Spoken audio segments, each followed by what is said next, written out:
Smith Show starts right now.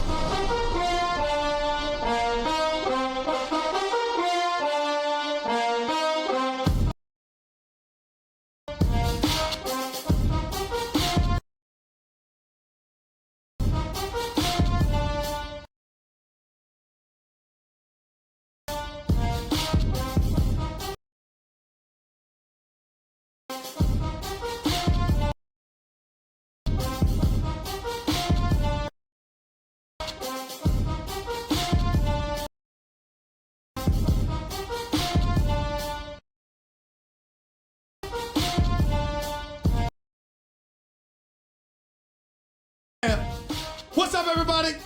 Welcome to the latest edition of the Stephen A. Smith Show, coming at you as I love to do every weekday over the airwaves of ESPN Radio and ESPN News, 250 plus markets across the United States of America, plus ESPN Radio on Sirius XM Channel 80, plus ESPN Radio simulcast over the live national television airwaves of ESPN News. Number to call up as always is 888-SAY-ESPN. That's 888-729-3776. The Stephen A. Smith Show is being brought to you by Indeed, used by over 3 million businesses for hiring. Post a job today at Indeed.com/hire. For those of you who didn't know why Stephen A. Smith's voice sounded like that, it's because that's how the great Howard Cosell used to sound to some degree. Y'all remember the Monday Night Football halftime highlights brought to you by Merrill Lynch, a breed apart. That's what Howard Cosell used to say. One of the people I idolized, obviously, when I was a kid, before I ever fantasized about being in this business, particularly on this level. Howard Cosell clearly was the standard. I miss him greatly, not just on the sport of boxing, ABC's Wide World of Sports on Saturdays, but also on Monday Night Football. I just wanted to make sure I state that. Nevertheless, I digress.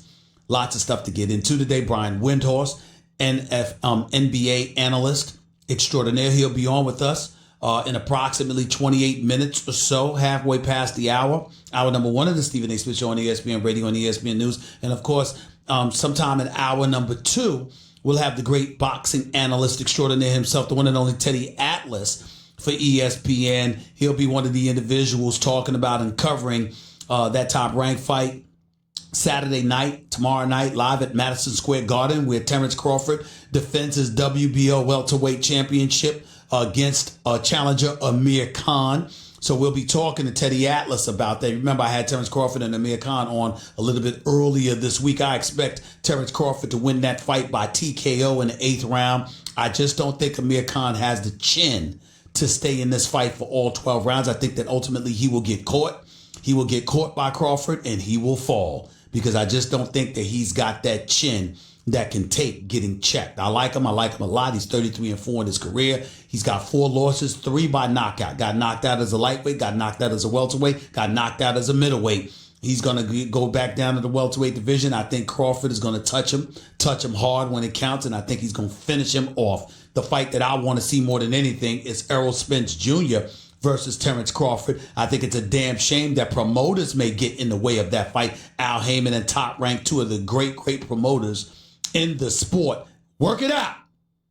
You're brilliant businessmen, Bob Arum, Todd DeBuff, Al Heyman, brilliant businessmen. Work together. Get it done. You did it with Floyd Money Mayweather and Pacquiao. You can do it with this. Find a way. Errol Spence Jr., Terrence Crawford, that's what I want to see. But obviously, Terrence Crawford has business to handle this Saturday night against Amir Khan. We shall see what happens. Let me get to the sport of basketball. Because as he told us, you know who I am. Y'all know who I am. I'm talking about Kevin Durant. Obviously maligned, brought into question in terms of his toughness, what people were talking about as it pertained to Patrick Beverley being the Hall of Fame pest that he is and annoying the living hell out of Kevin Durant. We wondered whether or not Kevin Durant was going to be his regular diplomatic self on a basketball court, deferring to the likes of Steph Curry and Klay Thompson and others, and not doing the kind of things that he's capable of doing, and just take it on the chin.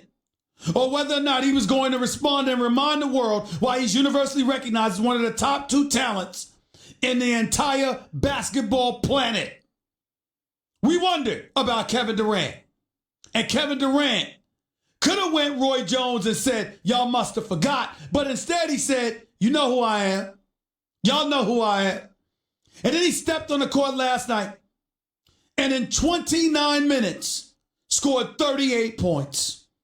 Finished 14 of 23 shoots from the field, 3 of 10 from three-point range, hit 7 of his 8 free throws. And he was absolutely, positively unstoppable. It's no other way around this. Kevin Durant was something absolutely sensational last night. His first 3 shots. Had a couple of blocks in the first quarter.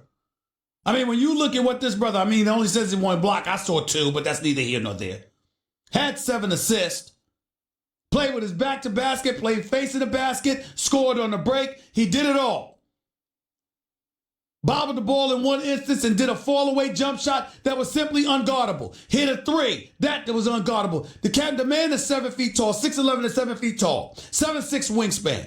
3-point shot, mid-range game. Hits free throws, can put the ball on the floor, can get to the basket, can finish on a break. He's one of the greatest offensive players we've ever seen. And even though Kevin Durant didn't want to, and he'll be damned if he's going to ever let anybody tell him what the hell to do or what he should do at this stage and point in his career, it was nice to be reminded that Kevin Durant felt compelled to put everybody on notice. Y'all know who I am. Y'all know who I am. He's Kevin Durant. He's Kevin Durant. And I'm here to tell you something right now. It was something that's beautiful to see. Because let me tell y'all something, ladies and gentlemen. There are very, very few people that you will find in this world outside of family and friends of his that love Patrick Beverley more than me. That's like a little brother to me. I love that brother. He's a pit bull. He goes after it. You want him on your team all day, every day. You'd rather be on a teammate of his than an opponent of his. He is a Hall of Fame pest. He is a rough rider from the west side of Chicago. That brother does bring it. Make no mistake about it. Make no mistake about it. But I will tell you this. He had no business appearing to have the effect on Kevin Durant that he had. Both of them getting ejected, albeit with Golden State up 20 in game 1. And Kevin Durant being drawn to 2 offensive fouls inside of 47 seconds in game 2. That's before fouling out. That's unacceptable. A 31-point lead vanished, and the Clippers came back and won at the Oracle. Listen, ladies and gentlemen, let's be very, very clear. You can't have that happening. And you can't have Kevin Durant being rattled in any way by the likes of Patrick Beverley. But Kevin Durant felt the need to explain what was going on. And do we have that sound, John? Because I want everybody to hear Kevin Durant talking about, you know who I am. Y'all know who I am. I want that sound again. I want it again. Because I want everybody to be reminded of the kind of attitude that Kevin Durant walked into last night's game 3 at the Staples Center in Los Angeles possessing. It's very, very important that everybody gets that. It's very important that everybody understands it and put it in its proper context. Do we have that sound, Cat? Because that's what we need to understand. Kevin Durant took the liberty. And see, this is one of the things that bother me. When guys get maligned, A, for telling the truth, and 2, for being expansive with it. Nobody takes the time to recognize the fact that Kevin Durant did not owe us an explanation. He didn't owe us an explanation, but he gave it to us anyway as it pertained to Patrick Beverley giving him trouble in games 1 and 2 prior to game 3. Listen to what he had to say then. We've been playing this way for a while, and when we got to this series, game 1, we had some nice momentum. They're playing a gimmick defense, which has been working, top blocking everything on the perimeter, so guys not even looking at the three-point line, they're just forcing guys inside the three-point line. So for us, when I get the ball in my spots, I got a pest, Patrick Beverley, who was up underneath me. Well, I could definitely shoot over top and score every time if it's a one-on-one situation. But we got a guy that's dropping and helping, and then we got another guy that's just sitting on me, waiting for me to dribble the basketball. If I put the basketball on the floor, I can probably make 43% of my shots if I shoot them like that. but that's not really going to do nothing for us with the outcome of the game, you know, because we got a nice flow. Everybody touching the rock, everybody shooting and scoring. So I'm not going to get in the way of the game because, you know, I want to have a little back and forth with Patrick Beverly. I'm Kevin Durant. You know who I am. Y'all know who I am. Did you hear that? A back and forth with Patrick Beverly because I'm Kevin Durant. You know who I am. Y'all know who I am. That's just beautiful. That's just beautiful. That's what it's all about right there. Because he was putting the world on notice. Do you realize who the hell I am? And ladies and gentlemen, let me remind y'all. A career 27-point per game scorer. That's who the hell Kevin Durant is. We must have forgot. Let's just put it in its proper perspective. We must have forgot. A career 27-point per game scorer. A career 49% shooter. A career 38% shooter from three-point range. A career 88.3% shooter from the free throw line. One of the greatest, one of the most efficient offensive forces the game of basketball has ever seen. And we were talking about him being rattled by Patrick Beverly. And he said, I'm not going to get into a one-on-one with Patrick Beverly because I'm Kevin Durant.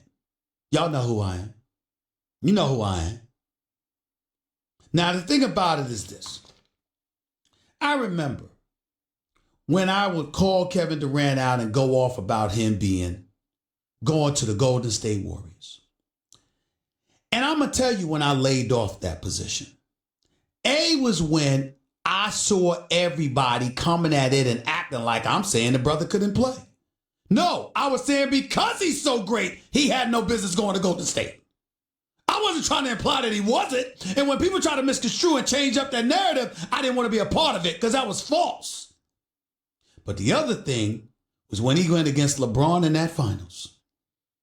And he pulled up for a jumper in game 1 of that NBA Finals against the Cleveland Cavaliers a couple of years back. And then spread his wings and was like, let's go. And was guarding LeBron himself. That's when I said, oh, okay. He ain't trying to sit around and ride some coattails. This brother's coming for it. And that series, when he was MVP, he averaged 35. LeBron averaged a triple-double, but he averaged 35 and 8 in the finals. Then last year, when he was going up against Cleveland again, and Klay Thompson and Steph Curry was struggling in Cleveland in game 3, Kevin Durant was like, really? Really, that's what we doing, y'all? That's what we doing? Give me the ball. And dropped 43. 43. That's what I'm talking about right there. And when I see something like that, I say, all right, I ain't got nothing to say. So it was nice for Kevin Durant to remind us all that he's Kevin Durant. You know who I am. Y'all know who I am. 888, say ESPN, it's 888-729-3776. One other thing I want to go to, and I want to transition to the Philadelphia 76ers and the Brooklyn Nets. First of all, I want to give props to the Philadelphia 76ers. Joel Embiid, they announced before the game, after him warming up, that his left knee was still sore. He couldn't play. Tobias Harris put forth a big-time performance. Ben Simmons was absolutely sensational last night as well, with Jared Dudley talking smack to him, and Ben Simmons summarily went about the business of shutting everybody up. Booed every time he touched the ball last night at the Barclays Center. Did not help the fan base one bit. Philadelphia 76ers clearly proved to be a highly superior team to the Brooklyn Nets. It wouldn't surprise me at all right now if this series ended in 5. I thought it would go 6-7 after last night to win the way they did without Joel Embiid. I'm like, damn, what am I supposed to say now? But I will want to say this. I want to applaud Brooklyn Nets fans and everybody that showed up at the Barclays Center last night. Ladies and gentlemen, that was a playoff atmosphere. That arena was filled to capacity. Them fans showed up. Brooklyn stood up. Brooklyn stood up. The Nets, however, did not. What a disappointing performance by the Brooklyn Nets. What a disappointing performance. I expected more from the Brooklyn Nets. I expected them to be better than what I saw. I really, really did. And I was incredibly disappointed by what I saw from that team. Dinwiddie had fight in him. D'Angelo Russell had fight in him. LeVert showed up for the first 3 quarters. I don't know what the hell everybody else was doing. It was incredibly disappointing what the Nets basketball team showed up and did last night. Because the Sixers just had their way with them. Tobias Harris, Jimmy Butler. My God, if Ben Simmons could get a jump shot, oh my Lord, Philadelphia might win the championship. If Ben Simmons had a jump shot, Philadelphia might win the championship. But he doesn't. Even though he's a big-time player, and I love him. I'm not trying to move him, but he needs a jump shot. Because the Sixers might not make it out of the second round again with Ben Simmons not being able to have a jump shot. He's 22 years of age. His upside is phenomenal. The ball handling skills, the passing skills. He can finish at the basket. He can finish on a break. And oh, by the way, he can defend and got a lot of heart. Ain't scared of nobody. Ben Simmons is a dog. And I mean that as a compliment. That's a rough rider right there. But you got to get a jump shot. Because I don't see how you're going to beat the better teams in the Eastern Conference without Ben Simmons having a jump shot. Boston, Toronto, and Milwaukee. Which means the Sixers go home in the next round. Unless Ben Simmons gets a jump shot. Even though I think the Sixers could beat Toronto. I really do think the Sixers could beat Toronto. But that's just me. 888-SAY-ESPN. That's 888-729-3776. One other note before I get to the calls. Before my man Brian Windhorst comes on the show. There was a story. And I'm not going to mention the reporter. I've known him for quite some time. And I'm not going to denigrate my colleagues or anything like that. But he wrote a story about the Sixers and how there was a meeting and Elton Brand reportedly was looking to trade Ben Simmons. And Sixers brass, Sixers management told him, hell no, Ben Simmons and Joel Embiid is untouchable. I spoke to the Philadelphia 76ers this morning. They emphatically deny that there's any truth whatsoever to that story.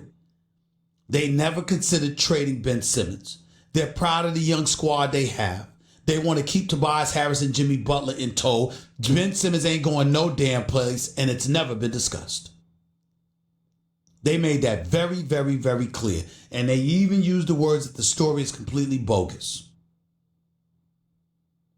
So I just want to make sure I point that out. Now let's move on. 888-SAY-ESPN. That is the number to call. Let's go to the phones. Cal, you're live with Stephen A. Talk to me.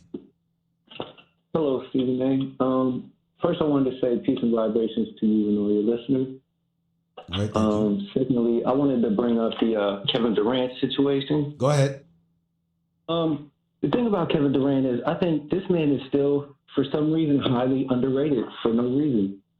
Not necessarily by colleagues such as yourself, one of the best sports people in the business, but by a lot of people. If you really look at all the stats of Kevin Durant, he matches up with some of the best all-time scorers ever. Mm-hmm. His defense has improved every year. Mm-hmm. He's a team player if you really look at every team he played with. Like, let's think about even with the Thunder with James Harden was there and Westbrook alone. Those were all elite players. So he already had the practice of playing with elite players.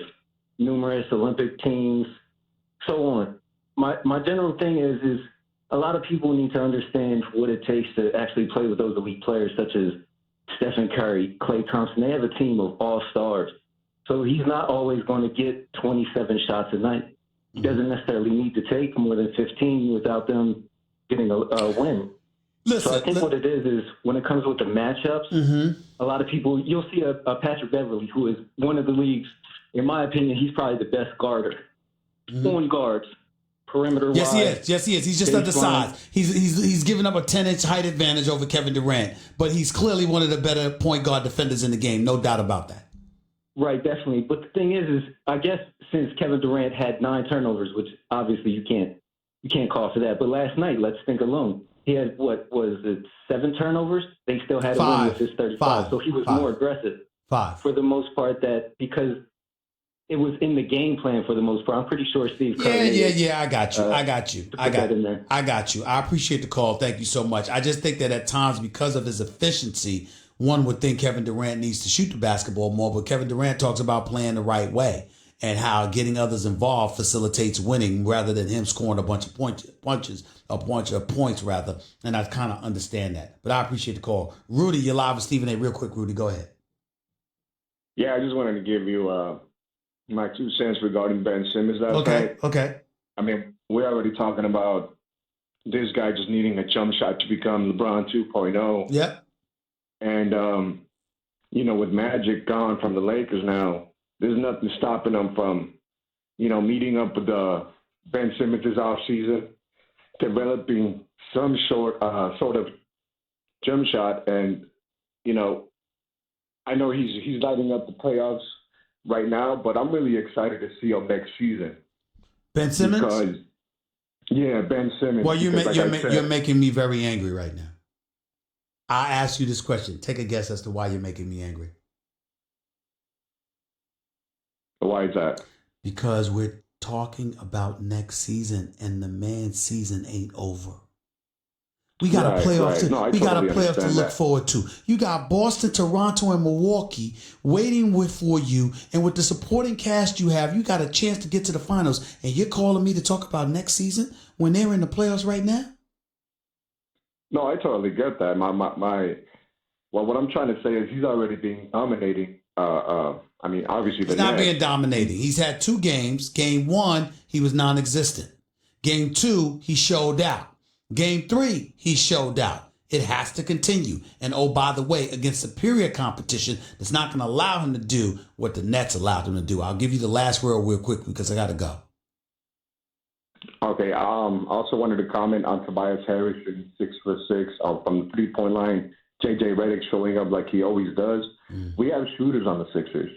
I'm looking forward to them beating the Nets, advance to the next round, and see what they can do. Okay. And hopefully they keep on advancing. I got you. I appreciate the call. Thank you so much. Ladies and gentlemen, I got to admit, I usually never do this, but I'm very disappointed with my callers.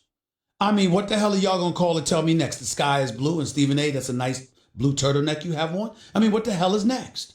Y'all wait all of this time to call up here. We talking basketball. Y'all have nothing compelling and interesting to say? No wonder my boy Champ and others call complaining about callers sometimes. I mean, come on. You got the national airwaves available to you. You wait an hour online to call me. And you say stuff. I mean, what the hell next you gonna tell me next? The Sixers shorts were white. Come on. You call this show, be ready. And say something remotely interesting. I don't have to worry about that with my man Brian Windhorst. He's up next with Stephen A., ESPN Radio, ESPN News. By the way, that was Straight Talk Wireless, nationwide coverage on America's largest and most dependable 4G LTE networks. Share the beauty of the spring season with 1-800-Flowers exclusive 30 for 30 offer. 30 assorted tulips for just $30. To order 30 stunning assorted tulips for only $30, go to 1-800-Flowers.com/ESPN. This show and all of ESPN is streaming live on the ESPN app. Now with ESPN Plus. My opinion 2 weeks ago was 99.9% that they would take Kyler Murray, and I'm going to stand by my opinion because that's what I feel, that Kyler Murray will be the number 1 pick. They're doing what they're doing because they need to. They need to make it look like, hey, it's a tough call. Josh Rosen's a great quarterback. We know this is not a slam dunk because they're going to try to trade Josh Rosen and get a first-round pick for him. So I always thought that was smart to do it that way. You see the Pelicans doing it with Anthony Davis or trying to. I think when you look at Kyler Murray, it's everything they want, box office, ability to be great, as opposed to, I think, Josh Rosen to be Andy Dalton or Alex Smith. Mm-hmm. So, yes, in my opinion, 99.999% Kyler Murray's the number 1 pick. Is he worthy of it? For them, he is. If Cliff Kingsbury's not the head coach, he's not the number 1 pick. Mm-hmm. If they brought a traditional coach in, old school, there's no way. Steve Keim, who traded up for him last year for Josh Rosen, is going to go away from that and not draft Quinnen Williams or Nick Bosa. That would have been the pick. Quinnen Williams, Nick Bosa had Murray, number 1, not been in this draft. Remember, we didn't think he'd even be in this draft back a few months ago. Mel Kiper Jr. right here with Stephen A., ESPN Radio, ESPN News. One of the concerns that I think, Mel, nobody has really mentioned enough as far as I'm concerned is that you got a rookie coming in Kyler Murray. He's the Heisman Trophy winner. He was absolutely spectacular. We know what he brings to the table, okay? But the questions about his size, his height, et cetera, that would be one of the reasons why he wouldn't be the conventional number one pick if it were anybody but Kingsbury that would coach it. But with Kingsbury, you are talking about a rookie coach. You are talking about a rookie coach in Arizona. This is his first year. How big of a chance is this, considering this is the same Arizona Cardinals franchise that just drafted Josh Rosen last year? Well, I think it's Kingsbury. If you're going to hire Cliff Kingsbury, Stephen A., you're going to give him the right then and the call in this quarterback situation. And that's where it's a perfect storm. It's Kingsbury and Kyler Murray together. And that's what makes him the number one pick. Like I said, if he's when Kyler Murray, a couple months, it's been months ago when we knew he'd be in the draft back in August, even into October, we didn't know he thought he'd be in Oakland A. So once Kingsbury becomes coach and Kyler Murray's part of this draft process, it was a perfect situation for them.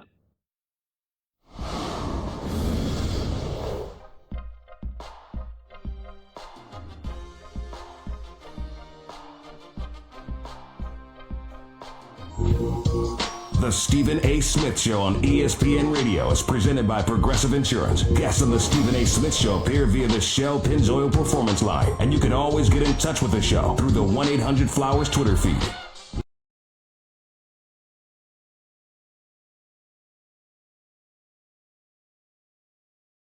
Fast hour number one, back here on the Stephen A. Smith Show, ESPN Radio, ESPN News. We'll get back to your calls in just a minute. The NBA playoffs are on ESPN Radio. Tune in tonight as Kyrie Irving and the Celtics visit the Indiana Pacers. Presented by Indeed. Coverage begins at 8 p.m. Eastern on most ESPN radio stations. Always my honor and privilege to have my next guest on the line. My buddy does a great job covering the NBA for us. I want to know where you're at now, and I want to talk about your new book that's out. I'm talking to the great Brian Windhorst, my colleague here at ESPN covering the NBA. He's live with Stephen A. on ESPN Radio, ESPN News. What's up, buddy? How you doing?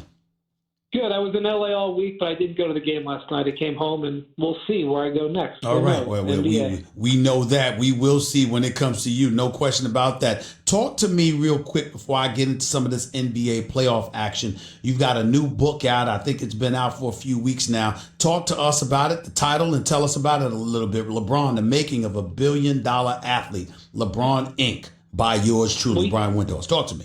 You know this story, Stephen A. When LeBron was early in his career, he realized he was getting a raw deal. He was making, good money, but he was looking at what the teams were making. He was looking at what the league was making, billions of dollars on their TV deals that he was driving.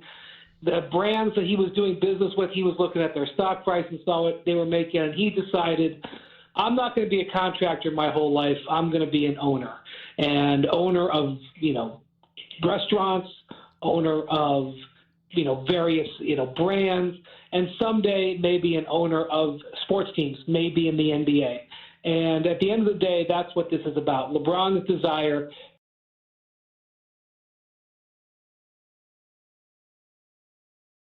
to take ownership of his business career, which has headed him on the path towards being a billionaire. Brian Windhorst, I remember, and I'm sure you saw his episode of The Shop.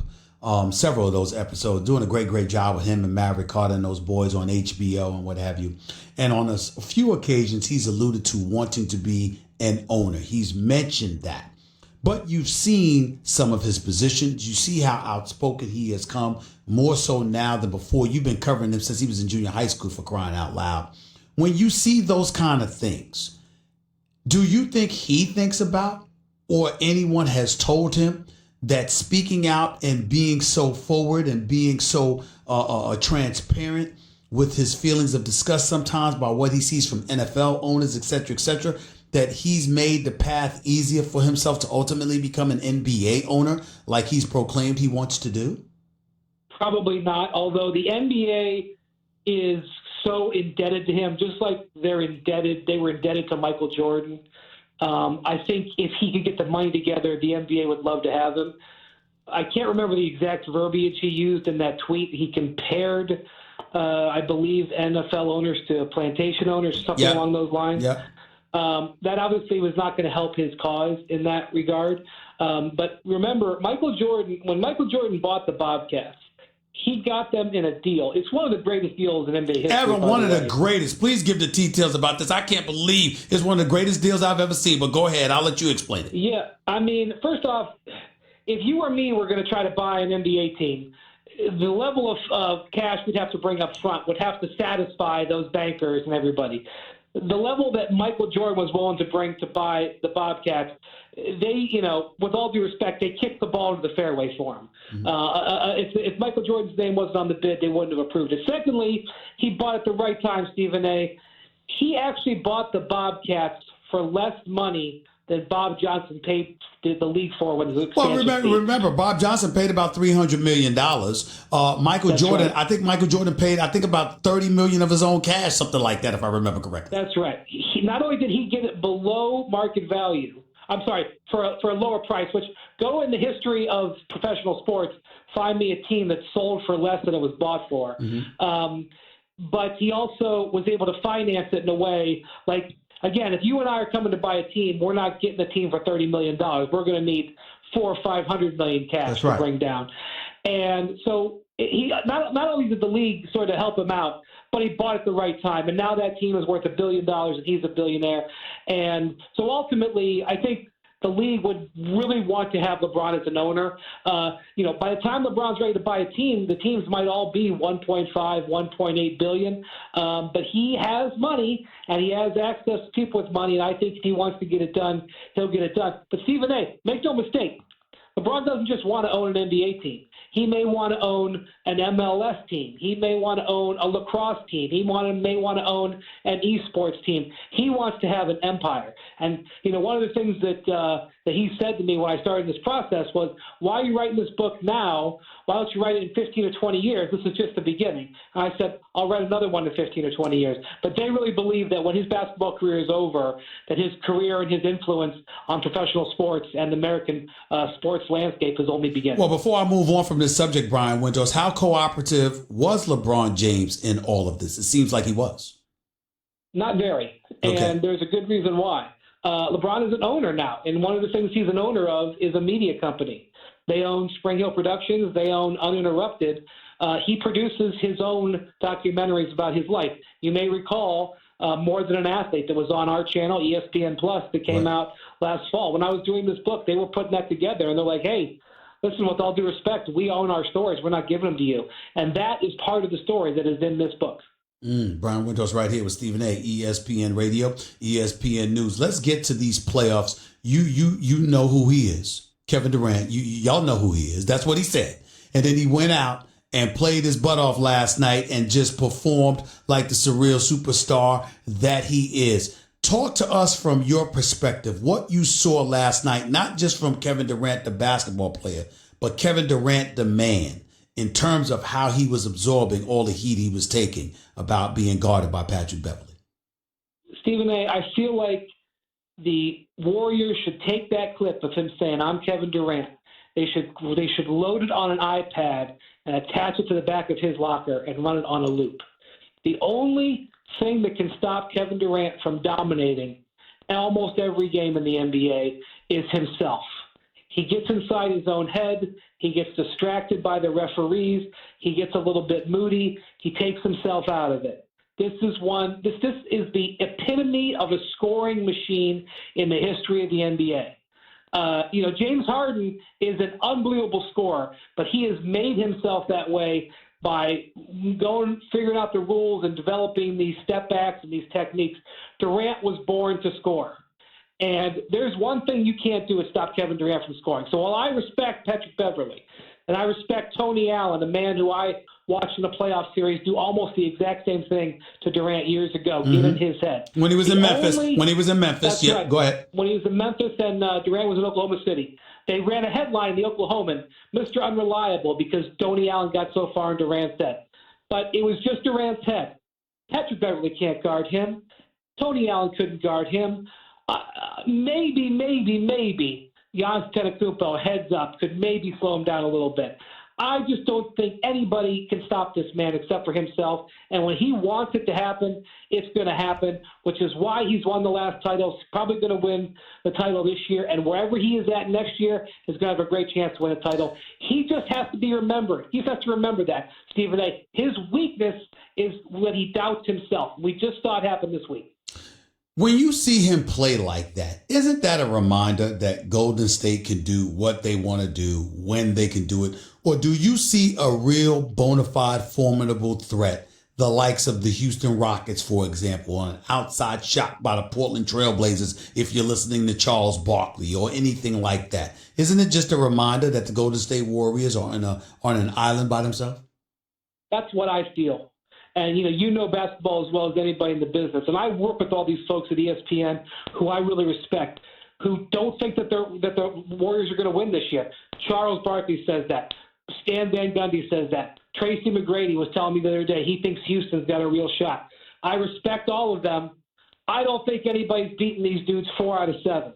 Oh, they might get them 1 or 2 out of 7. If they shoot themselves in the foot, or Steph Curry sprains his ankle, or Durant gets thrown out of a game, or Draymond gets suspended, they might get him 3 out of 7. If they're right in the head and right in the body, you're not beating them 4 out of 7. That's just my belief.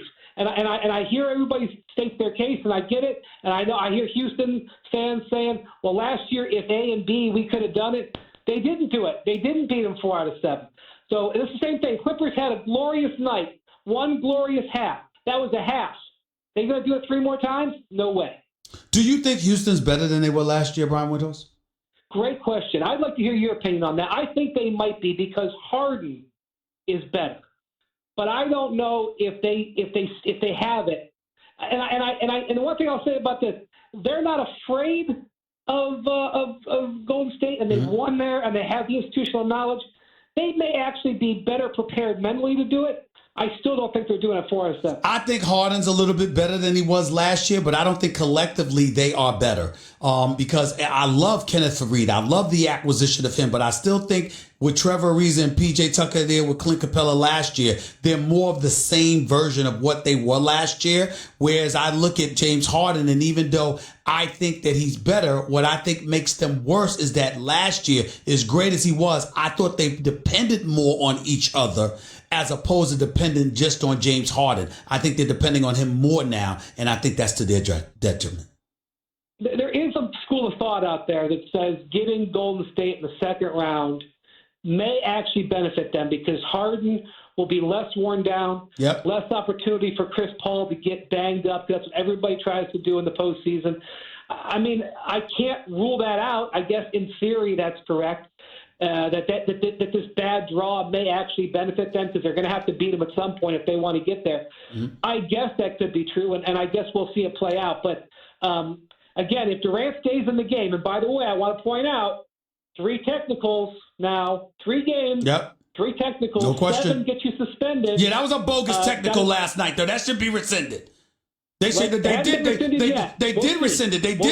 They just rescinded it, Brian. They rescinded the technical last night. You broke news to me. Okay, good. You broke news to me. All right, before I let you go, 2 rapid fire questions. Real quick answers to this. Kevin Durant staying in Golden State or he's leaving?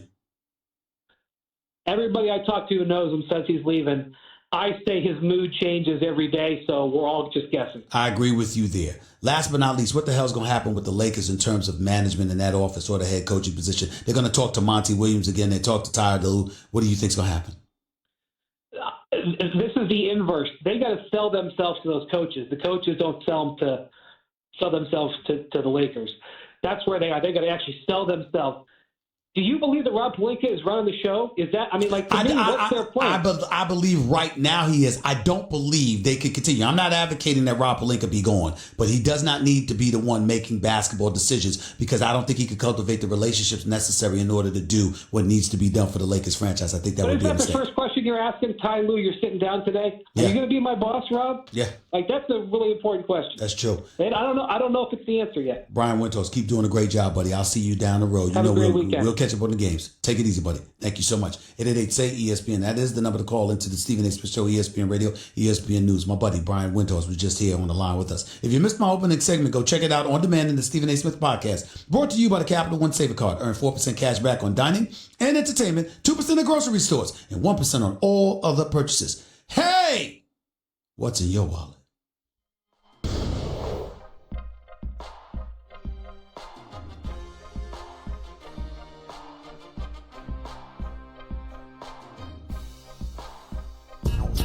The Stephen A. Smith Show on ESPN Radio is presented by Progressive Insurance. Guests on the Stephen A. Smith Show appear via the Shell Pennzoil Performance Line, and you can always get in touch with the show through the 1-800-Flowers Twitter feed.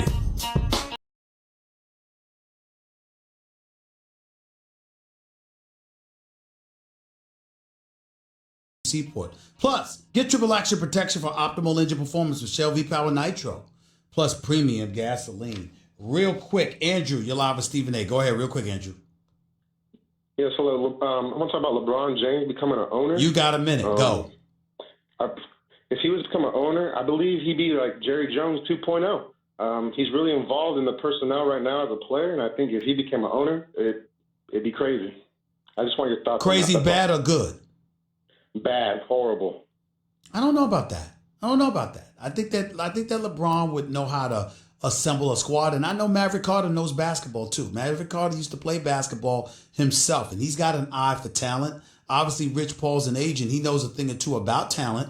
And I just think they're smart enough to have the right people around them. So I wouldn't say he'd be awful. I think that he'd learn from the mistakes of predecessors before him who's tried and hasn't had the level of success one would hope they would have. And I think that LeBron James would not be bad. I don't think he would be bad at all. Hour number 2 up next. I got to transition a little NFL to talk about Dave Gettleman and some of the word.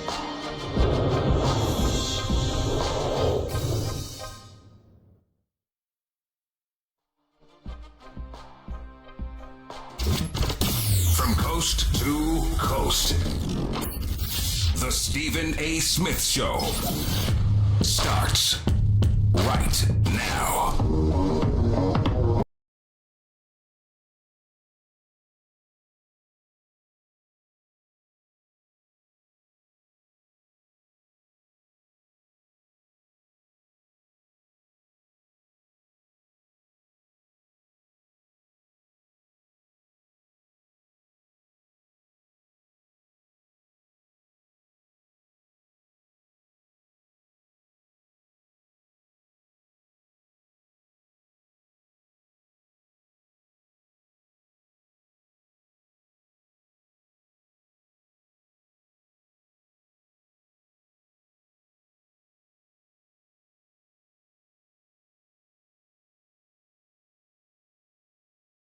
Smith Show here with you over the airways of ESPN Radio and ESPN News.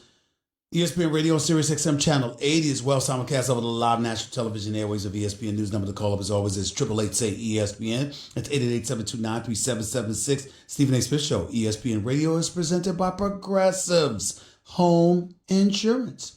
Get your quote at progressive.com today. 888-SAY-ESPN. That's 888-729-3776. Before I get back to the calls, because we have a very, very interesting first hour. Brian Windhorst coming on the show. Me talking about Kevin Durant's performance last night, Philadelphia 76ers performance in Brooklyn at the Barclays Center. Brooklyn stood up. The fans stood up. They packed that house. That was a playoff environment. But the team forgot to show up. Now, I'm not going to blast them because I think Sean Marks is doing an outstanding job. I think Kenny Atkinson is a damn good coach. They just didn't have the personnel to get it done last night. Philadelphia 76ers, Tobias Harris put on a show. Philadelphia 76ers want to keep guys like Tobias Harris, Jimmy Butler. It seems like whenever one has a great night, the other does not. I think it's important that both of them step up at the same time, but maybe that gets in the way of Ben Simmons. You just never know. We'll see. We'll talk about that as the show progresses. Remember, Teddy Atlas is coming on with us midway through hour number 2 right here on the Stephen A. Smith Show, ESPN Radio, ESPN News, to preview Top Rank's big-time fight tomorrow night, ESPN pay-per-view. Terrence Crawford, WBO, reigning WBO welterweight champion of the world, will defend his crown against Amir Khan at Madison Square Garden tomorrow night. So I'm looking forward to that. Anyway, transitioning to a little NFL talk just for the moment.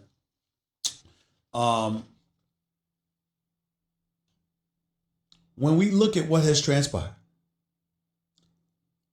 in the National Football League, one of the things that should alarm us all is the kind of rhetoric that Dave Gettleman has been spewing. General manager for the New York Giants has been speaking a lot. Very outspoken in certain respects. Mr. Dave Gettleman, possessor of the number 6 overall pick in the upcoming NFL draft.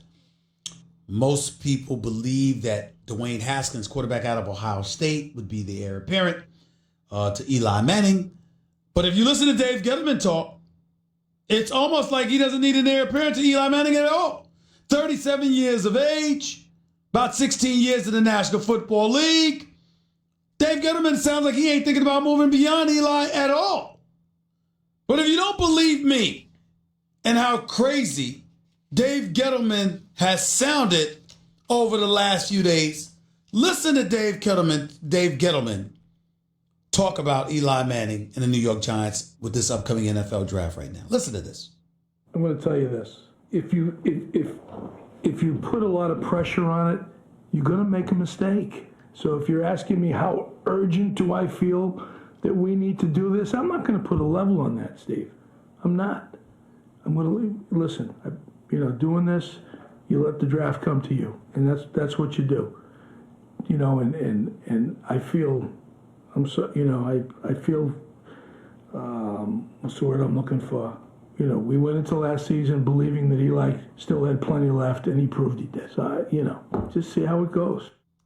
What do you mean you proved he did? What the hell did Eli Manning prove to anybody last year? What is this man talking about? Eli Manning completed a higher percentage of his passes, but we saw the man went down on the turf at the sight of an oncoming defender. He seemed punch drunk. What are you talking about? And oh, by the way, I don't want to hear all this noise and nonsense about Dwayne Haskins not being the number 6 overall pick because another quarterback goes against him. Drew Lock out of Missouri. Whoever this kid is, the quarterback out of Duke. Come on, Daniel Jones, come on, stop. Stop. They didn't play in the Big Ten. They didn't throw 50 touchdowns. They didn't throw for over 4,000 yards. They didn't complete 70% of your passes. What the hell do you have to do? It's ridiculous. We hope Dave Gettleman is lying, just trying to, send people in a different direction. He clearly doesn't care whether he lies to the media or not. He's done it before. And we wish him luck. But you got to get another quarterback here if you're the New York Giants. You got the 6th and you got the 17th overall pick. You damn well better get a quarterback. And if there is a discrepancy, in other words, if Dwayne Haskins is head and shoulders above any quarterbacks outside of Kyler Murray, you had damn well better make sure you get him unless somebody else grabs him first. If Tampa or Oakland grabs him first, okay, I understand. But if he's there at number 6, there's nothing to talk about here. There really, really isn't. 888-SAY-ESPN, it's 888-729-3776. Man talking like it's nothing to be concerned about. Hey, ain't no big deal. Eli Manning, we got our quarterback, we good. Really? Really? It's really, really shocking that he says that with a straight face. It really, really is. Back to the phones we go, because I couldn't get to enough of them in the first hour. So looking forward to getting back to some of these calls. Let's get right to it. Let's go to Rashad. You're live with Stephen A. Talk to me. How you doing, Stephen A? I just wanted to talk about Ben Simmons. Go ahead.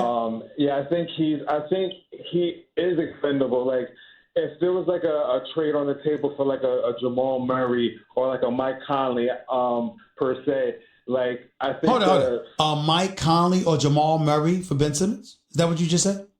Plus, with like draft picks and other players to solidify the bench.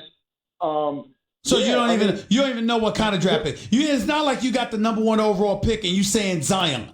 You're saying that it could be a first round pick, even a mid first round pick with a Mike Conley or with a Jamal Murray, and that's good enough for Ben Simmons. Isn't that what you're saying? Yeah. I mean, listen, Baker Simmons is going against the Nets. You have 30 seconds. Your ignorance will be tolerated no longer than that. You should be ashamed of yourself. You call yourself a basketball fan? Ben Simmons, 6'10" Ben Simmons who can play point guard and does all the things. Clearly he's not shooting, can't shoot. We get that. But does everything else. That guy is only 22 years old. And you don't even bring me Anthony Davis. You don't even bring me a Zion Williamson. You're saying Ben Simmons for Jamal, who I like. I like Jamal Murray a lot. But a Jamal Murray or a Mike Conley and a first round pick, man, bye. Have a nice day. I ain't want to talk to you no more. I can't take it. I can't take that ignorance. I just can't. I can't with the basketball, ladies and gentlemen. It means too much to me. I just can't take it. I'm so disappointed in my callers. I mean, just either, people are not calling with passion and fervor, or they're calling with such a flagrant level of ignorance. Oh, my God. I mean, this is appalling. Keenan, you're live with Stephen A. Hey, what's up, Stephen A, man? This is your boy calling from Dublin, North Carolina, man. I'm hoping that you'll be a better caller, man. I really am. I'm really struggling with it today. I've been hearing about your callers all day, man. I'm really hoping. Go ahead, man. Go ahead. Yeah, man. See, you talking about Ben Simmons, man. He might win a championship out of the East. First, you got to get past that boy in the Bucks, man. That Greek the Freak, man. Well, that's fair. All right. That's fair. I can live with that assessment. But guess what? Even if he don't get past the Greek Freak, there are worse things to do in your career than be unable to get past the Greek Freak. Huh? I said there are worse. Hold it. Did you hear what I said? I said, quote, there are worse things to do than to be unable to get past the Greek Freak. I hear you. But I got another question, man. Who you think Kevin Durant going to play with next year, man? I have no clue. They keep saying New York Knicks, man. And I'm just trying not to jinx myself, man. I'm a native New Yorker, bro. Diehard Knicks fan all my life. But I see the Nets and the Clippers as better options. I'm just praying that the man comes to New York, and I'm getting very, very concerned because I think people are getting in the way of him potentially coming to New York, man. I mean, I'm getting very nervous. Dude coming, what? Zion, baby. Well, Dude lace around here. He be blue, baby. Well, listen, what am I supposed to do? What do you want me to do? Manipulate the ping pong balls? I can't do that. We don't know what's going to happen. New York Knicks got a 14% chance. We don't know what the hell's going to happen with the ping pong balls. And until the ping pong balls tells us where the New York Knicks are going to land in the NBA draft, there's all we could do is hope and pray, bro. That's all we could do. Patrick Ewing's going to represent the New York Knicks at the draft. He's going to do that.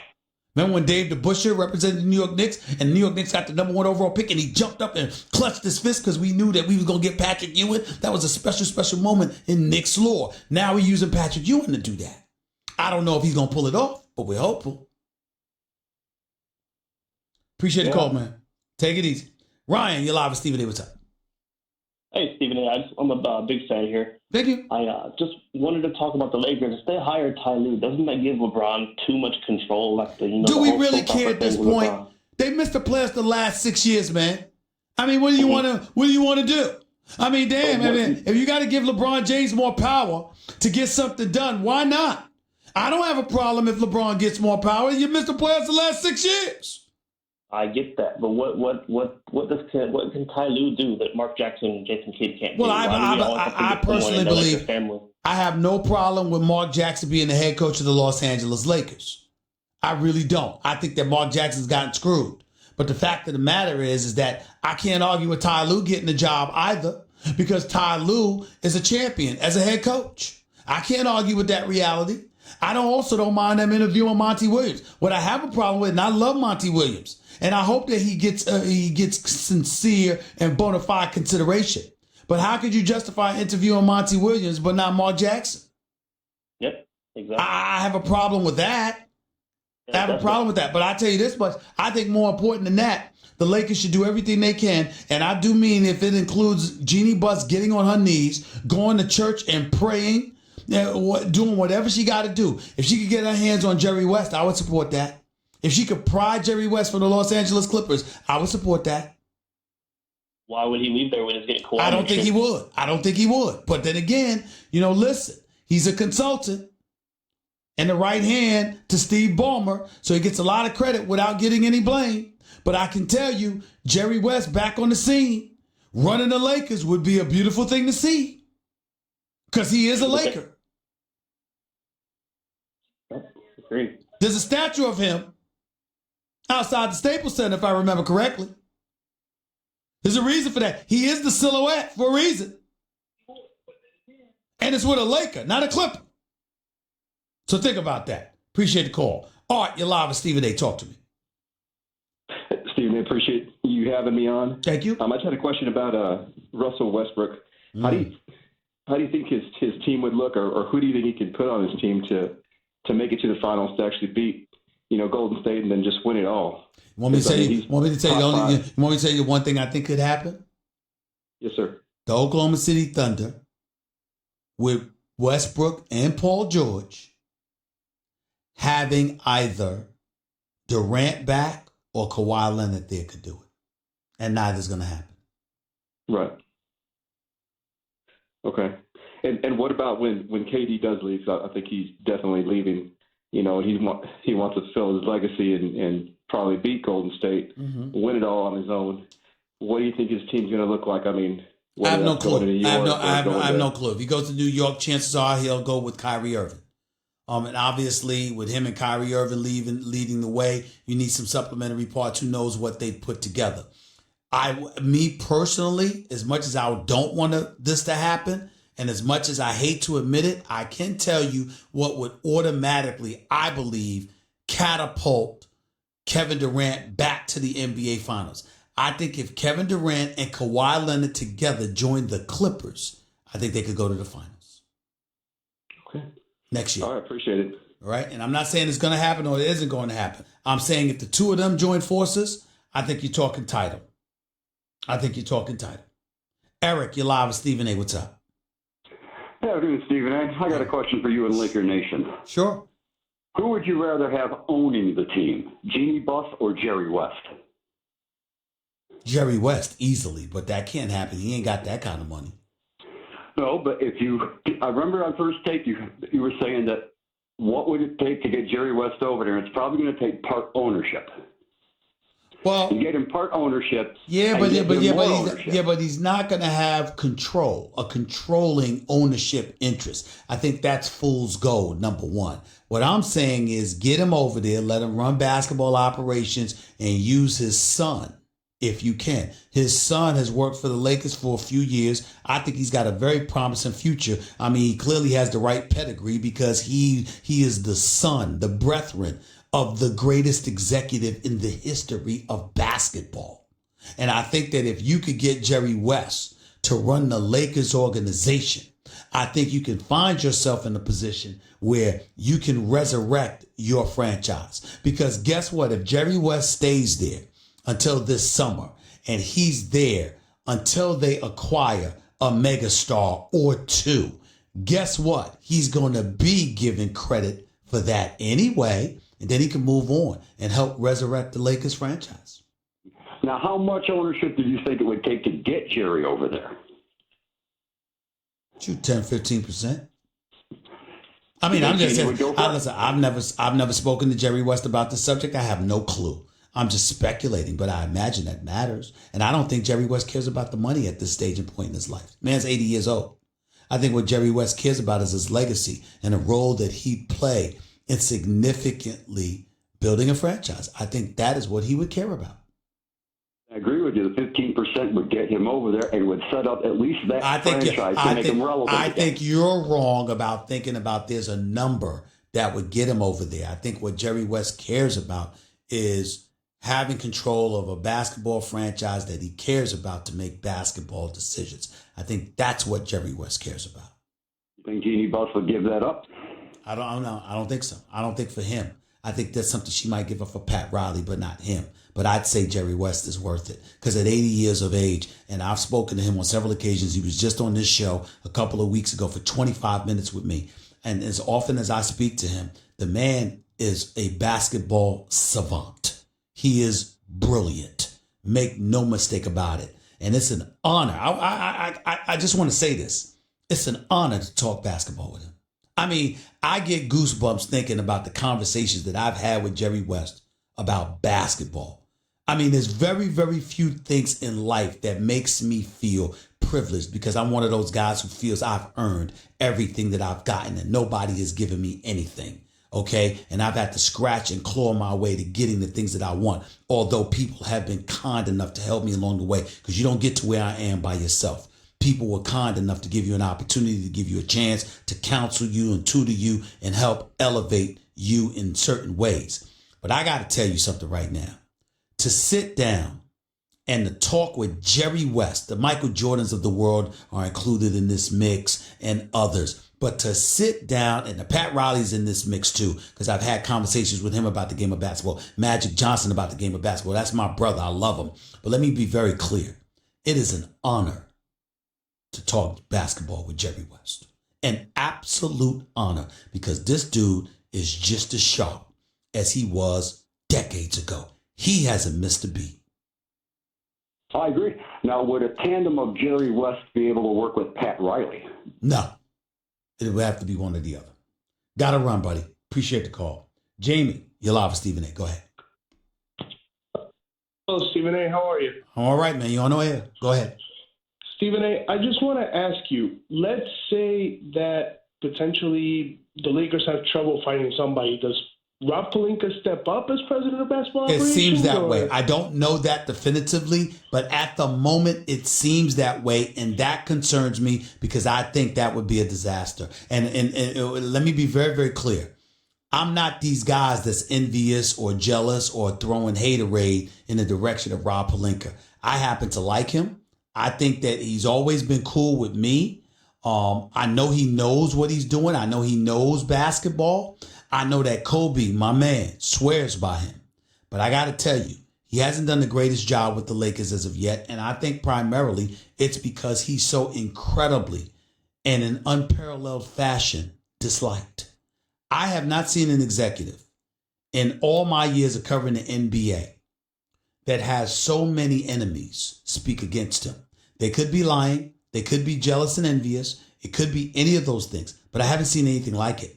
You have agents and you have numerous executives from opposing teams that cannot stand Rob Pelinka. And they may be wrong. They may be screwing him over. I don't know, but I'm telling you how they feel and what they have said. And because of that reality, I think it's incredibly imperative that the Lakers have someone over Rob Pelinka to make those decisions. Because with Rob Pelinka in charge, I believe it's going to be very difficult for the Lakers to do business. And that is my issue. Him doing business on behalf of the Lakers. I don't know if he could do it if he were in that position. And that's why you can't let that happen. Gotcha. May I ask you a quick follow-up question, please? Hurry up. Go ahead. So let's say, for the case of argument, Rob Pelinka has to step up. Does that in any way, shape, or form improve the chances of maybe Kobe coming in any way? I don't know. I don't know the answer to that question. Gotcha. Really Thank you very much, sir. Have a good Appreciate day. it, man. Thank you so much. 888-SAY-ESPN. It's 888-729-3776. My man Teddy Atlas, boxing analyst extraordinaire for ESPN. He's up next to talk about Terrence Crawford versus Amir Khan. Saturday night's WBO welterweight championship fight at Madison Square Garden. Teddy Atlas will be with us in just a minute. Stick around. Don't touch that dial. It's Stephen A. ESPN Radio, ESPN News. The NBA playoffs are on ESPN Radio. Tune in tomorrow as Nuggets take on the San Antonio Spurs. Presented by Indeed. Coverage begins at 5 p.m. Eastern on most ESPN radio stations. By the way, when you're hiring, you don't want to waste time sorting through dozens of irrelevant resumes. You want an efficient way to get to a short list of qualified candidates. That's why you need Indeed.com. Post a job in minutes, set up screening questions based on your job requirements, then zero in on qualified candidates using an intuitive online dashboard. Discover why 3 million businesses use Indeed for hiring. Post a job today at Indeed.com/hiring. My opinion, 2 weeks ago was 99.9%.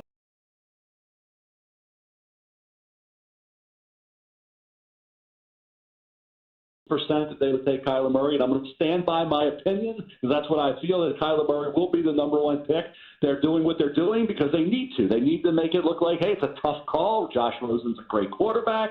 This is not a slam dunk because they're going to try to trade Josh Rosen and get a first-round pick for him. So I always thought that was smart to do it that way. You see the Pelicans doing it with Anthony Davis, or trying to. I think when you look at Kyler Murray, he fits everything they want, box office, ability to be great, as opposed to, I think, Josh Rosen to be Andy Dalton or Alex Smith. Mm-hmm. So, yes, in my opinion, 99.999% Kyler Murray's the number one pick. Is he worthy of it? For them, he is. If Cliff Kingsbury's not the head coach, he's not the number one pick. Mm-hmm. If they brought a traditional coach in, old school, there's no way. Steve Keim, who traded up for him last year for Josh Rosen, is going to go away from that and not draft Quinnen Williams or Nick Bosa. That would have been the pick. Quinnen Williams, Nick Bosa, had Murray, number one, not been in this draft. Remember, we didn't think he'd even be in this draft back a few months ago. Mel Kiper Jr. right here with Stephen A., ESPN Radio, ESPN News. One of the concerns that I think, Mel, nobody has really mentioned enough, as far as I'm concerned, is that you got a rookie coming in Kyler Murray. He's the Heisman Trophy winner. He was absolutely spectacular. We know what he brings to the table, okay? But the questions about his size, his height, et cetera, that would be one of the reasons why he wouldn't be the conventional number one pick if it were anybody but Kingsbury that would coach it. But with Kingsbury, you are talking about a rookie coach. You are talking about a rookie coach in Arizona. This is his first year. How big of a chance is this, considering this is the same Arizona Cardinals franchise that just drafted Josh Rosen last year? Well, I think it's Kingsbury. If you're going to hire Cliff Kingsbury, Stephen A., you're going to give him the right and the call in this quarterback situation. And that's where it's a perfect storm. It's Kingsbury and Kyler Murray together. Mm-hmm. And that's what makes him the number one pick. Like I said, if he's when Kyler Murray, a couple months, it's been months ago when we knew he'd be in the draft back in August, even into October, we didn't know. We thought he'd be in Oakland A.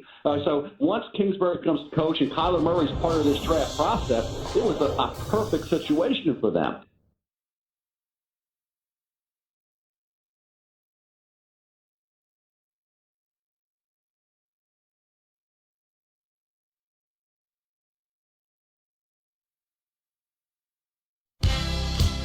The Stephen A. Smith Show on ESPN Radio is presented by Progressive Insurance. Guests on the Stephen A. Smith Show appear via the Shell Pennzoil Performance Line, and you can always get in touch with the show through the 1-800-Flowers Twitter feed.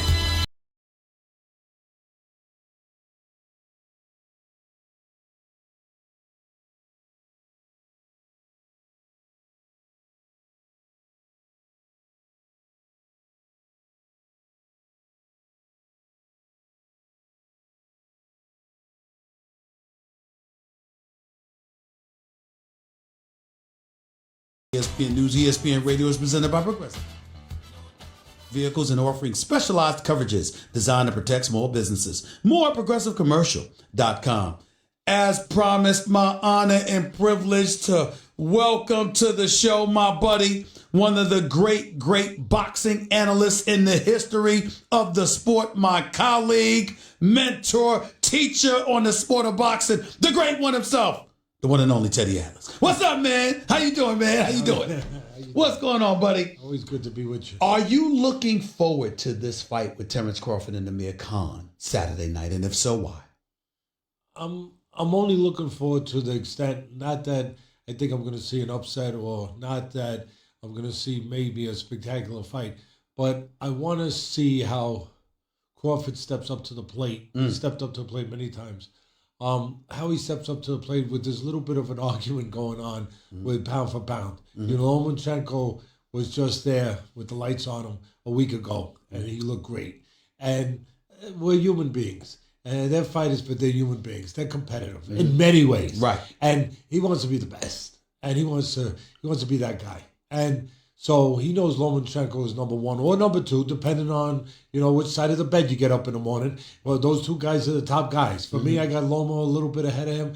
I got Crawford just a smidge beneath. But again, it's kind of like, who do you like in basketball? You like Jordan or you like LeBron? Yeah, I mean, either way, you can't go wrong. You like Bird. You like, either way, you're in a good company. So I think that I want to see him react and how he comes out. Lomachenko came out hot to get to this guy, you know, and part of it is what we're talking about. So I want to see who wants to be the top dog. So I want to see how he reacts to that a little bit. But I don't think Khan is a guy that is a threat to the point that they're trying to sell it, because it's all about selling. Well, let me say this to you. That's a good answer, no doubt. But you and I were on TV together after Terrence Crawford beat Benavidez. And I was a little less impressed with what I saw from him than you were, because I thought it took him a little bit too long. Styles make fights. That's right. It took him so I'm asking you, is there any hesitation, any trepidation on your part about Crawford when it comes to that last fight you saw with him versus Benavidez, considering the fact that he's going against a guy in Amir Khan who can box and who can stay away, although he's not inclined to? No, it wasn't finger paints that night. It was Picasso. You know, it wasn't about just, you know, it wasn't about just opening up a guy. It was about specialized surgery. You know, it wasn't just about getting the appendix out. You know, you do that quick. Bah, bah, bah. Right. But this was about finer surgery. Against Benavidez, a big guy, a dangerous guy, an undefeated guy. You know, he had to take him apart piece by piece. That's not for everybody's taste. Not everybody gets excited. Oh, I want to see it quick. I want to see, maybe you. I want to see it faster. I want to get results, bang, right away. He did it through the long period of the night, and he knew what he was doing, and he knew what he had to get rid of, and he knew what he had to deal with. So I appreciated that. Just like Lomachenko, you go back 2 fights ago against Pedraza, I think it was, right? Yep. A lot of people said, you know, no. I was impressed, because Pedraza was better than he was with Gervonta Davis. Gervonta Davis, Pedraza didn't have an identity. He just went in there and fought. He made a big mistake. You don't go in there and fight with a guy like Gervonta Davis, who's a born puncher. I say it again. Punches are not made. They're born. I mean, he has that power. So he made a mistake. But then I saw maturity. I said, he's going to find his identity. He's a tall guy. He's a rangy guy. He's going to use those skill sets against Loma. So I chose to pick that fight when I was covering it. I said, you know what? That's going to go the distance. Oh, Teddy, what are you talking about? He's going to stop Pedraza. Gervonta Davis stopped him. He's going to stop. No, he's not. Because you know what Pedraza's going to do? He's going to know who he is now. And it's important to know who you are. And when Loma comes in 3 inches, Pedraza's going to go back 6. And he's going to counterpunch. And he's going to use his length. So it's going to be a different animal in there with him. So I was still impressed with Loma in that fight. I didn't have to see a knockout. I didn't say, oh, gee, I'm disappointed. And the same thing with Crawford. But I think that he'll step up and it's going to be interesting. You know why, Stephen? Why? Because Khan has enough talent to sell this, because he can punch. He's got But fast can hands. he take a punch? Well, no, he can't. He's got fast. I figure I'd give you a quick answer. Right. He's got fast hands, probably faster than Crawford, maybe. Yeah. He's got fast hands. He's got good legs. He's got good experience. He was a silver medalist a lot of Olympics ago, but he loses at this level. I say it again. He loses at this level, and he does dumb things in big fights. Like I was saying earlier, he fought Canelo. Canelo's a bigger guy. You don't throw a left hook with Canelo. What the hell are you doing? You show your jab on the back foot. You stay on the outside, right? You go around the block a couple times, right? And you look for counter opportunity. You don't throw a lead left hook with Canelo. He did, and he got crushed with a right hand. He does dumb things at the wrong time. Now, how long is it going to take him to do a dumb thing? See, that's where my clock is. That's where my head is for this fight. Early on, he might get ahead of Crawford. He's going to give him a lot of trouble with the talents I just talked about. Right. Give a lot of guys talent with that trouble with that. But he's going to do something dumb. But I just think somewhere along he'll fade a little bit and he'll do something dumb. The great Teddy Atlas right here with Stephen A. ESPN Radio, ESPN News. Here's the question. And you're right, his chin is a little porcelain. No question. A little porcelain. No question about it. Breeders Prescott knocked him out in the first round. Danny Garcia knocked him out in the fourth. Canelo knocked him out. 3 of the 4 losses were KOs. And listen, that's just the way I look at Amir Khan. Having said all of that, what do you think it would take to beat Crawford? Based on what you're seeing from him. Spence. Errol Spence Jr. He's a monster. Right. He's a monster. Listen, Crawford's a monster too. But, a different kind of monster. You know, how are they different? Well, they're different in the way that, first of all, Spence is bigger. Crawford has grown into this division. He's gone up 3 weight classes. Spence was born into it. Right. I don't know how he makes welterweight. He looks like a middleweight. Right. I mean, he's a monster. He's a big guy. He's a beast. and he's relentless. And he knows how to fight. He's got the Olympic pedigree. He knows how to fight, but too. do we even know if Errol Spence Jr. can take a punch? Because I've never seen him really, really get hit. That means he's good. Right. I know that. That means he's good. But I guess I'm saying is Crawford is so skilled, I think Crawford eventually catches somebody. So I'm asking, what if Errol Spence Jr. got caught in your estimation? We don't know. He was an Olympian. He had 200 fights with the best fighters in the world. He's gotten hit. He can take a punch. Take my word for it. Yeah, he has passed that litmus test. Yeah, he'll be okay. He'll be okay. But the thing is that, again, he's the bigger guy. He's relentless. He knows how to fight. And what's the difference, you ask me? Well, Crawford, he's the guy that wants to control the outside, and make it real estate on him and then charge you for that real estate. You come in 2 feet, he's going to hit you 3 punches. He's going to charge you a price for that real estate. He's going to keep you at the end. He's going to counter punch. But there's something else about Crawford that makes him special. You know what it is? What is it? Instincts. It's like the great jazz musicians, of all time, whether it was Louis Armstrong, Miles Davis. They make it up as they go. They create their own tune. They just change the music. Which explains why you have Crawford number 2 pound for pound in the world, but you still sound like you'd have him losing to Spence. No. I say that you said, what would it take? What would it take? That's what you said. Gotcha. That's true. That's all. That's true. When that comes, which you won't, because you got different promoters on different sides of the street. That is ridiculous. So let's be honest. Right. Because that fight ain't going to be made. It's got to be made, Terry. It's got to be made. The only way it gets made is if you yell enough. I'm going to be yelling enough, Teddy. Open those windows. Hey, it's going to be made. Open those windows. You know me, Teddy. I will be doing that. That's the fight I want to see. And the fans come behind it like they did for Pacquiao and Mayweather. Even though it was too late for those two guys, if we're going to speak the truth here, it was beyond it was in their twilight already. But that fight got blown up so big that they had to make it, and both sides had to come together. That's the problem with making great fights today. You're not going to get it most often because you got promoters over here, and they're going to take care of their own little place. They're going to take care of their own little place in the network that's paying them, and they're not going to come together unless it's a mega fight.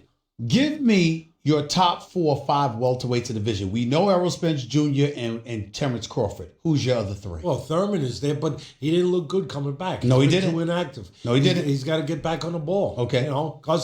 Danny Garcia's a good fighter. Right. Porter's he's a load. He's a truck. Yes. He's one of those Mack trucks. Those are the 5 that come at you.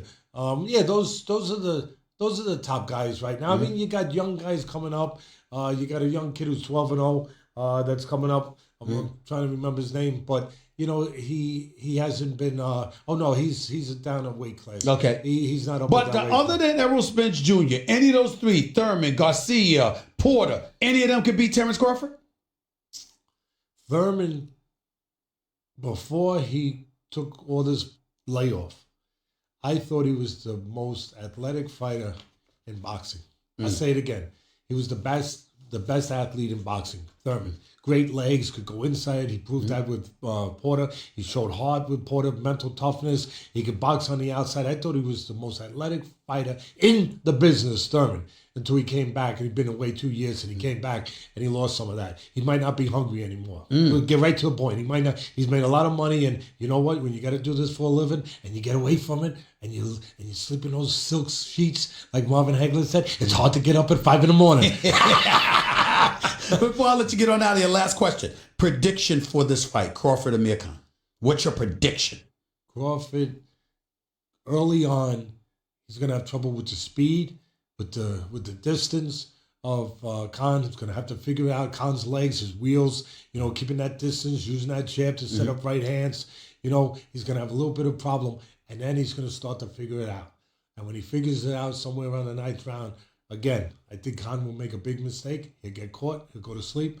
And one of the things to look for, to me, one of the intangibles, really, to handicap this fight, you have to look at, most people are never going to talk about this, is that Crawford is a great switch hitter. He can go lefty or right, unbelievable. Maybe the best in the history of the sport. And he likes to go lefty a lot. And a lot of people might say against Khan, hey, Teddy, that's cool, because, Khan's not used to seeing a lefty. Right. I think it'll be a mistake. I think he should go orthodox, because Khan gets hit with right hands, straight right hands. He gets put to sleep with straight right hands. Yes. Makes a mistake with his jab. And you know what? If you go southpaw, if Crawford goes southpaw, he's taking the right hand out of the equation. He's putting it in his pocket. That's true. You can't do that. You don't need to do that with Amir No. Khan. I've got Crawford TKO 8th round. I said 9th. That's right. I got it. So we'll have to go towards right. the 9th. Okay. That's right. Yeah. You know what? I'm looking forward to it. And I'm looking forward to May Canelo versus Daniel Jacobs as well. Yeah. I might actually show up to Vegas with you for that one. Canelo finally getting we're finally getting our money's worth, because he's been getting overpaid for that first fight. How about that? With that big deal. That's right. But now he finally earned his money. Absolutely. The great Teddy Atlas right here with Stephen A. ESPN Radio, ESPN News, 888-SAY-ESPN. It's 888-729-3776. Back with your calls to close out the show in a minute. By the way, Golick and Wingo on the road, presented by Progressive Insurance, will be live next Thursday and Friday from Nashville, Tennessee for the NFL Draft. Progressive Insurance, making it easy to bundle your home and car insurance. This show and all of ESPN is streaming live on the ESPN app. Now with ESPN Plus, where you get more ESPN. Download the ESPN app today and take ESPN everywhere.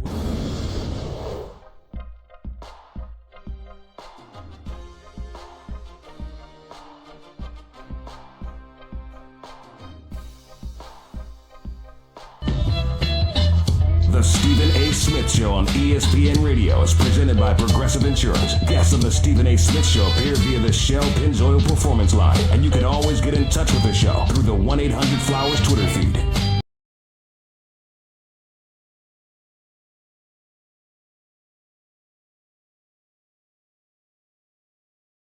Entertainment, 2% at grocery stores, and 1% on all other purchases. Hey, what's in your wallet? By the way, thanks again to the great Teddy Atlas, boxing analyst extraordinaire, for coming on the show, talking to us about it. By the way, for those of you who don't know, Teddy Atlas has a podcast on. He has a podcast. It's called The Fight with Teddy Atlas. There's a video version on YouTube and audio everywhere you get your podcast. So remember, The Fight with Teddy Atlas. We got a WBO welterweight championship fight this Saturday night at Madison Square Garden featuring Terrence Crawford versus Amir Khan. May 4th, we got Canelo Alvarez fighting against Daniel Jacob. I believe it's May 4th for a middleweight championship bout. I have no doubt Teddy Atlas will have a podcast on at that time. Once again, The Fight with Teddy Atlas. There's a video version on YouTube and an audio version everywhere you get your podcast. The Fight with Teddy Atlas. Doesn't get any better, y'all. When it comes to boxing, go check it out. Go check it out. Back to the phones we go before we get on out of here. Julian, you're live with Stephen A. Real quick, go ahead. Hey, Stephen A. Go ahead, buddy. Quick question. How much of Mike Malone's projecting about coaching a young playoff team is really about him having never head coached in the playoffs before? Well, I'm quite sure he's talking about himself. He's not absolving anything, but you got to remember these coaches are asking questions, answering questions that are being asked. And anytime you talk about the Denver Nuggets, when you look at Jamal Murray and you look at Barton and you look at Gary Harris and all of these boys, they are a talented yet very, very young squad. And he's not shying away from that reality, particularly when he's a coach that's going up against a guy in Greg Popovich who's guided the San Antonio Spurs to 22 consecutive playoff appearances. So let's be fair to Mike Malone and understand he's not lying. He's not looking for excuses. He's simply telling the truth, and he deserves to be respected and appreciated for that, much like Kevin Durant took the liberty of telling us the truth the other day. Kevin Durant's a superstar in this league. He doesn't have to tell us anything. He doesn't have to explain himself, but he did. And we should be grateful for his honesty. Even if we disagree, we should be grateful. I can't wait to see Damian Lillard and Russell Westbrook go against one another tonight. NBA playoff action on Friday night. Don't miss it. I know I won't. Holla at y'all Monday. Peace and love. Hey, what's up? It's Will Kane. Coming up right after Stephen A. Smith.